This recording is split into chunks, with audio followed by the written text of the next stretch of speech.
Hey guys, it's Gary from MileageWise, and today I'm going to introduce to you the MileageWise mobile application.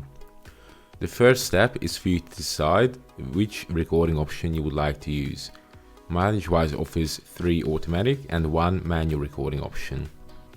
We have the vehicle movement monitoring, the car Bluetooth monitoring, the phone charge monitoring, and we also have a manual recording option as well. If you would like to use an automatic recording option, I recommend starting with the vehicle movement monitoring. Still, you should always read the description and the operation for each recording option so you can choose the right one based on your vehicle usage habits. Once you set up the recording option, the next step would be to set your recording parameters for a more personalized and optimal recording experience. The first step is for you to choose your saved client recognition distance. The way this works is if you usually park a little bit further away from your clients and locations, it's best to set the bar a little bit higher. If you usually park quite close to your clients' locations and most of them are closer together, then I recommend bringing it down to something like 250 feet. Next is the standby timer feature. So the way this function works is the application will recognize when you get in the car and you start driving, and once you reach your destination and exit the car with your phone on you and walk a little bit, 100 feet roughly, the application will recognize your fitness and walking activity. This will be the trigger point for logging your trips.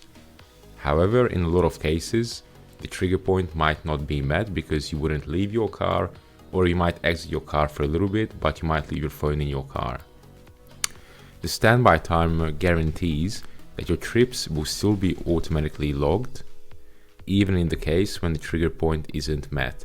If you set it to 2 minutes, for example, the application will log your trip 2 minutes after arriving at your destination. Next, you can set your automatic recording time period. If you don't work on the weekends, for example, or if you work every single day, then you can set it as such. And next is the default trip purpose. The default trip purpose will auto-classify your new automatically recorded client location visits.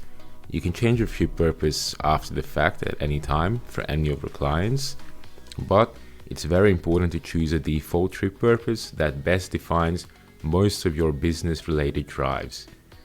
If most of your drives can be classified as business meeting, that's perfect. If you're an Uber driver, for example, then I recommend adding Uber as a default trip purpose. This will save you a lot of time and you won't need to keep swiping left and right as you do in other applications. Once you're all set, this is where your trips would appear, of course, after you've actually made a few trips. You can check your trips in order, one at a time, and you can click to display some extra options such as displaying your trips on a daily route. You can insert a trip above or below, you can modify the client location, and you can even modify the distance if you prefer.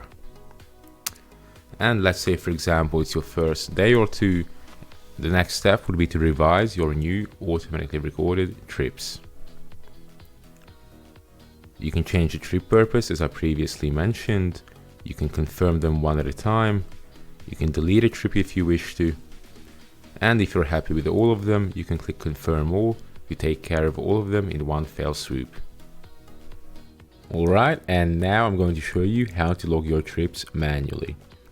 As you can see, the A position is already loaded in with my previously logged client location visit. The B position, that's going to be loaded in with your current position.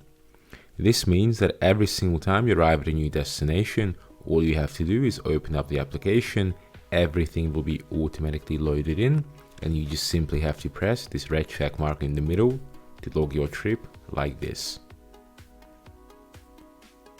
And then your trips will appear here on the trips menu. There's no need to start and stop anything, simply all you have to do is open up the app and press the red check mark in the middle to log your trip manually. And as I've previously mentioned, you have a few editing options displaying the daily route, inserting trips above or below, modifying the trip and the client, modifying the distance, and deleting a trip as well, of course. And that's the basics of the MileageWise mobile application. Thank you guys for watching, and see you next time.